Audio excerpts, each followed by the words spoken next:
It was a very odd time for us because we thought we were going to have a five-piece band back together again. But Roger had actually, he'd had enough of the music business, and he didn't want to come back. I think he was just exhausted, quite honestly. People, I think, tried to thrust so much more on him. He wasn't as egotistical as the rest of us, and he felt very shy. There's only so much attention and so many glaring lights that some people can take. And, you know, you do take on a besieged mentality. Roger Taylor left the band and withdrew from public life. He didn't want to have anything to do with it anymore. And who can blame him? And we know every back door in the world, every hotel, every gig. He'd been with the same girl for 5-6 years, and they wanted to have children. You know, they wanted to create a little place of sanity in which to do it. And they couldn't do it with him staying on. A very private man, Roger Taylor declined to be interviewed for Behind the Music. He spent a couple of years chilling out in the country. I see him quite a bit now. He's as dry as ever. And he's fine. Losing Roger was a stunning blow to the band. It was time for Duran Duran to regroup, but Andy Taylor ignored requests to return to the fold. I think he got tired of being in a band. You know, I think he got tired of towing the party line. I think he just wanted to sing.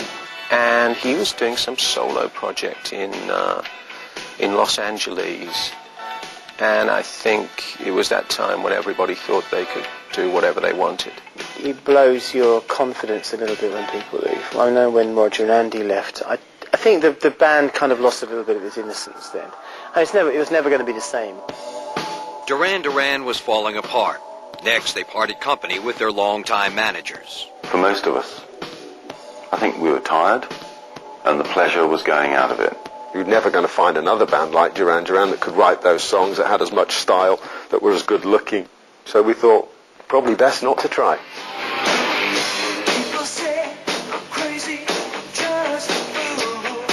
The desire for creative freedom had driven Andy Taylor to embark on a solo career in Los Angeles. Which is really a bad place to put a young lad from the north of England who's left his super group. And boom, you're in LA. And everyone's like, hey man, we can do this for you.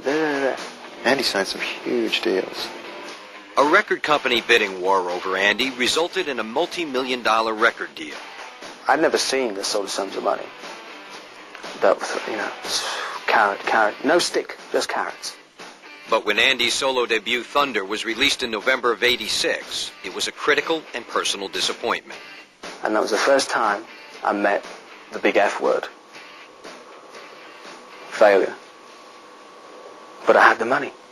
But it was still a failure. And then you realize, this other stuff in the bank means absolutely nothing. Because you're stuck at 46. And you can't get a record any higher.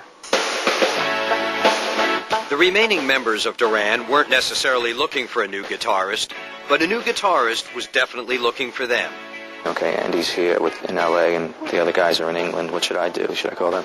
We kept getting calls from this guitarist, Warren Cucurullo, who we knew of because he was working with missing persons and previously worked with Frank Zappa. Well, Warren basically got in touch with us and said, look, man, you guys need a guitarist because Andy's working with my ex-drummer. They're doing something, and he ain't coming back to you. Warren's an incredible player, virtuoso, so he was able to step in very quickly, which was a relief. Whew. Again, he'll do.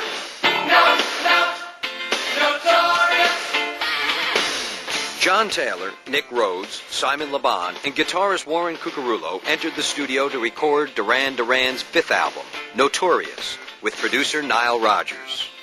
When I showed up to do the album Notorious, and there was no Andy, and there was no Roger, I wasn't quite sure that it would feel like I was working with Duran. But the thing is that the spirit of Duran is sort of bigger than the individual players, you know what I mean? And it felt really like Duran. We've never been as funky as Notorious and Skin Trade before or since. Nile Rodgers. Nile's got the funk. Notorious came out in December of '86. It was a turbulent time. The band members were acting as their own managers and struggling with the daily frustrations of the music business. A bad time in their career. The peak had been hit, and they were coming back down, which is very hard, and they decided to take over their own career. And if they're going to try to do this, then something was going to suffer. And so trying to do it themselves we thought was a mistake. We always seem to be answering to or talking to people who know more about business than they do about music. Right. And, you know, it's like we know the business has its place and everything, but it's too damn corporate. On the following tour, Duran Duran encountered a very different audience than the one they'd left behind 2 years earlier. Suddenly people were listening to us instead of screaming at us. Oh, it was more surprise. It was, you know, walking on stage and not facing this wall of sound. And though the hysteria of the early 80s had faded, Duran was still adored by their female fans. A fact Simon's wife understands. I think it's really cool that so many people, so many girls, you know, it's been an object of desire for so many young girls. And great, fantastic. You know, if I could see someone was really hitting on him in a big way, you know, someone who just didn't care at all whether he was married or not. I did used to have a few methods. One of them being, you know, I would walk up behind him and just grab him by the balls. And just stand there holding them like, see, these, they're mine, okay? Just remember. Like noise. Fans may have been listening more, but they weren't buying like before. From 86 to 92, Duran Duran released 4 albums to dwindling record sales and tour attendance.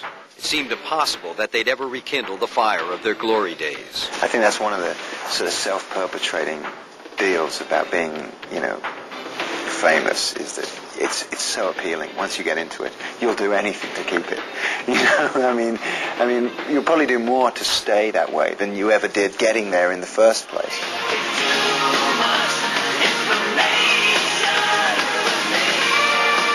We spent about a year really writing a lot of songs, and Ordinary World and Come Undone came out of those sessions, and the Wedding album was recorded in the living room. After years of struggle, Duran finally triumphed with the release of the Wedding album in 1993.